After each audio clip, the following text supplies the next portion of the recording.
DS research centre ने संवाद कार्यक्रम का आयोजन किया। 28 मई को international day for action for women day के रूप में पूरी दुनिया में मनाया जाता है। इस अवसर पर आयुर्वेदिक दवाओं के माध्यम से कैंसर उपचार में अग्रणी संस्था डीएस रिसर्च सेंटर ने संवाद कार्यक्रम का आयोजन किया। विदित होगी यह महीना स्किन कैंसर अवेयरनेस मंथन, ब्लड कैंसर अवेयरनेस मंथन और लंग कैंसर अवेयरनेस मंथन के तौर पर भी मनाया जाता है। इस अवसर पर इस सारी स्थितियों, कैंसर की जानकारी, बचाव, सावधानी, खासकर औरतों में स्वास्थ्य को लेकर क्या क्या एक्शन किए जाते हैं और किस तरह की सावधानियों से उनको बचाया जा सकता है। वक्ताओं के साथ बहुत सारे छात्र, आहार विशेषज्ञ और अन्य लोग भी वहां मौजूद रहे।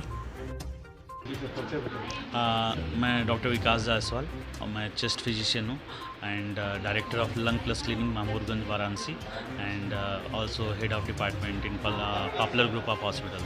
तो ये किस प्रकार का अवेयरनेस प्रोग्राम चलाया जा रहा है?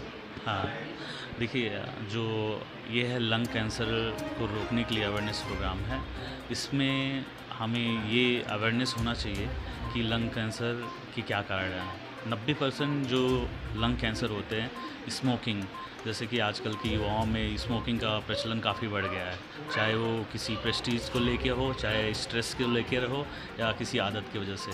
तो स्मोकिंग के डब्बों पे जो बड़ा बड़ा लिखा होता है कि इसकी वजह से लंग कैंसर या कैंसर हो सकता है, तो वो एक सीरियस बात है, उसको इग्नोर ना करें। और जब भी कोई भी सिम्टम हो, जैसे कि परसिस्टेंट कफ या छाती में दर्द हो या सांस लेने में दिक्कत हो, तो अपने नज़दीकी छाती रोग विशेषज्ञ या अपने फिजिशियन से इसकी सलाह ज़रूर लें। अपने मन से दवाइयों का उपयोग बंद करें कि अपने मन से एंटीबायोटिक्स ले ली और इसके सिम्टम को दबा दिया, और फिर जब सिम्टम होते हैं तो वो कैंसर शरीर में फैल चुका हो सकता है।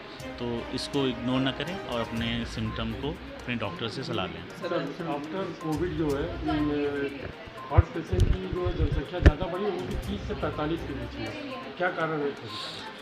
देखिए, अभी तक कोई वैज्ञानिक तथ्य है नहीं हमारे पास, तो इसको लेके कोई कमेंट तो कर नहीं सकते। और प्लस हमारी जो आजकल की हैबिट, सेडेंटरी हैबिट भी बढ़ती जा रही है, तो एक को फैक्टर भी हो सकता है। जैसे कि खानों में रिफाइंड तेल ज़्यादा यूज हो रहा है, या जो फास्ट फूड की टेंडेंसी बढ़ती जा रही है, या आप देख रहे हैं तापमान बाहर 45 से 47 डिग्री जा रहा है, तो ये भी एक स्ट्रोक का कारण हो सकता है। इसकी वजह से भी हो सकता है। और आजकल सोशल मीडिया की वजह से इन्फ्लुएंस हो के लोग बिना किसी देख रेख के जिम में हैवी वेट करते हैं या जल्दी से अपना वेट लॉस करना चाहते हैं, तो इससे उनका हार्ट पे उनको जोर पड़ता है। दूसरा, हमारे खाने पीने की हैबिट, तो कई फैक्टर हैं जिसे हम इग्नोर नहीं कर सकते। और आजकल स्ट्रेस, स्लीप भी हमारी रूटीन सही नहीं है और स्ट्रेस हमारी लाइफ में बढ़ता जा रहा है, चाहे वो फैमिली से हो, चाहे वर्क रिलेटेड है, चाहे ऑफिस का प्रेशर हो। तो हम ये देखें कि स्ट्रेस रिडक्शन के लिए हम काम करें, जो भी प्रिकॉशन हो सके उसे लें और अपने खान पान को सही बनाएं। उसमें जो सीजनल फ्रूट्स हैं, वेजिटेबल्स हैं, और कोई भी किसी तरह की स्मोकिंग हो अपने जीवन से निकालें। अगर नहीं हो पा रहा है, अपने स्पेशलिस्ट या साइकोलॉजिस्ट की सलाह लें और स्मोकिंग को छोड़ें। सर, वैक्सीन या कोविशील्ड का भी कोई ऐसा इफेक्ट है क्या, जिस कारण ये 30 से 45 के बीच में लोगों को हार्ट अटैक हो रहा है? देखिए, वैक्सीन से रिलेटेड कोई साइड इफ़ेक्ट हो या कोई भी दवा लेते हैं तो शरीर उसे इमीडिएट रिएक्ट करती है 2 से 3 महीने। जो स्टडीज़ आई हैं अभी या पब्लिश हुई हैं, जो 2 महीने के अंदर हुए हैं, इसके बियॉन्ड हुए हैं, वो मल्टीपल फैक्टर की वजह से हुए हैं।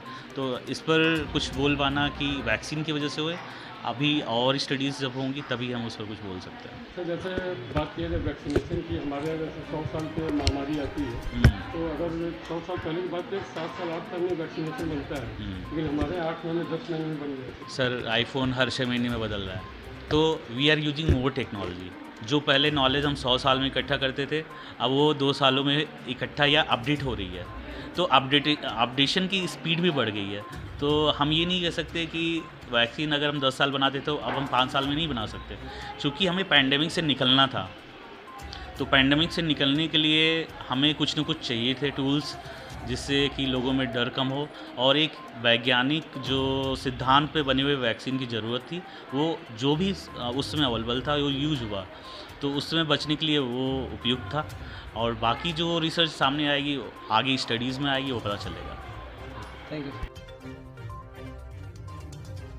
अच्छा, डॉक्टर तरुण गुप्ता, मैं यूरोलॉजिस्ट, उजाला सिकनेस हॉस्पिटल में वर्क करता हूँ और लास्ट 20 ईयर्स से प्रैक्टिस में हूँ। सर, अब किस प्रकार के कैंसर उसके बारे में बताया जाएगा? मैं तो जनरली जेनाइटो यूरिनरी यानी कि यूरिन ट्रैक्ट वाले cancer, kidney cancer, bladder cancer, prostate cancer, उसके बारे में बात कर रहे थे हम लोग। एब्सोल्युटली डॉक्टर साहब, अवेयरनेस की बात की जाए, तमाम अवेयरनेस प्रोग्राम होते हैं बट इसके रेशियो बढ़ते जाते हैं, क्या कारण है सर ऐसा? इग्नोरेंस, बस और कुछ नहीं। लोगों को अपनी हेल्थ के लिए, स्वास्थ्य के लिए जागरूक होना ही पड़ेगा, उसको इग्नोर नहीं कर सकते। और जो चीज़ें बताई जा रही है कि आपके लिए अच्छी नहीं है, उसको कंटिन्यू करना तो ये तो अच्छी बात नहीं होगी। Sir, one question out of this syllabus sir, PM Modi appreciating generic medicine but private hospitals अभी जेनरिक मेडिसिन इतना अप्रिशिएट कर नहीं रहे, क्या कारण है सर? आई थिंक ये ट्रू नहीं है, बिकॉज जो प्रधानमंत्री जन औषधि केंद्र है, इनक्रेज किया जाता है कि पेशेंट्स को कि आप खरीदें। अब मार्केट है, अब आप 5 स्टार होटल में खाना खाते हैं जाके कि आप एक ढाबे पे खाते हैं, it's up to you really. कोई मना नहीं कर रहा कहीं से भी। और डॉक्टर्स जनरली, अब मुझे लगता है कि उनको सॉल्ट लिखना आना चाहिए, ब्रांड नेम्स तो थ्रो अवे कर देना चाहिए। Thank you sir.